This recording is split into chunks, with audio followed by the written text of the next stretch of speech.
a god. In ancient times, when Israel was a nation, which nations did the Japanese attack? Why didn't he have the Japanese attack China? These, mainly referring to countries like America, primarily targeted those nations that had offended Israel during that era. But he naturally possessed the gift of prophecy to attack China. He said, China is Egypt to the Soviet Union.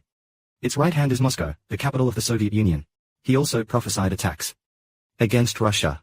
Russia is Rosh of Meshech and Tubal. He also prophesied attacks against Satan's kingdom.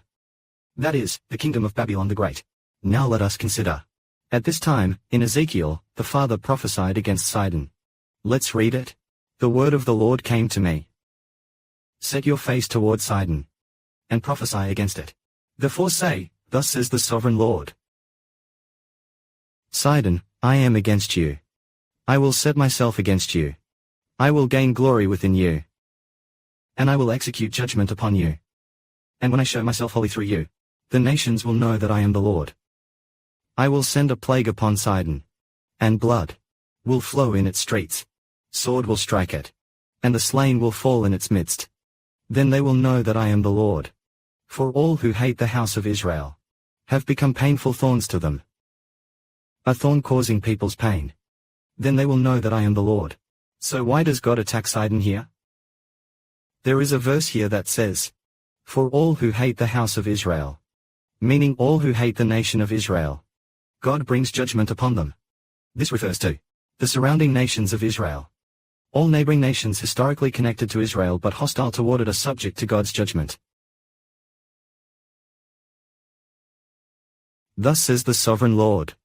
When I gather the house of Israel from the nations among whom they have been scattered,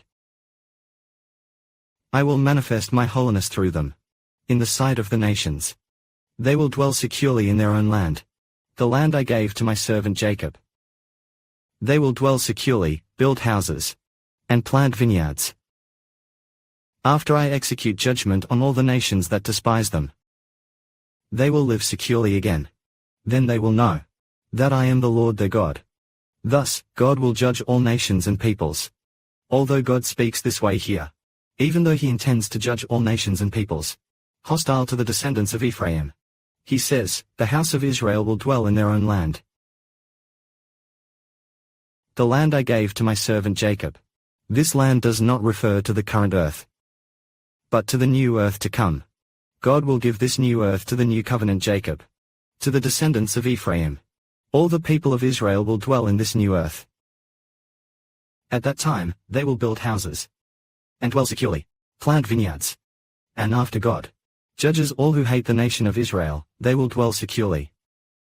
At that time, Israel will know the Lord, a God, is indeed the Lord, truly Israel's God. Only then will they know. Just as today we speak of the Father giving prophesies. He commanded the prophet Ezekiel to prophesy against the surrounding nations of Israel. Likewise, in Revelation, the two witnesses will also prophesy against all nations and peoples hostile to Israel. That includes prophesying against China, Russia, and all other nations. They all proclaim these prophecies, talking about how China was destroyed. How did Russia classify it? How did America meet its downfall? A country like Ukraine. He constantly makes various prophecies, claiming that whatever he declares will come true. Whatever he proclaims comes to pass. Why speak so arrogantly as to attack all nations and peoples? Because all nations and peoples put Israel first. Therefore, God will deem everyone who opposes Israel as guilty. Everyone who attacks the state of Israel is considered guilty. Guilty. Therefore, God allowed Israel and his brethren to join in proclaiming, Glory to the Father and the Lord, Amen.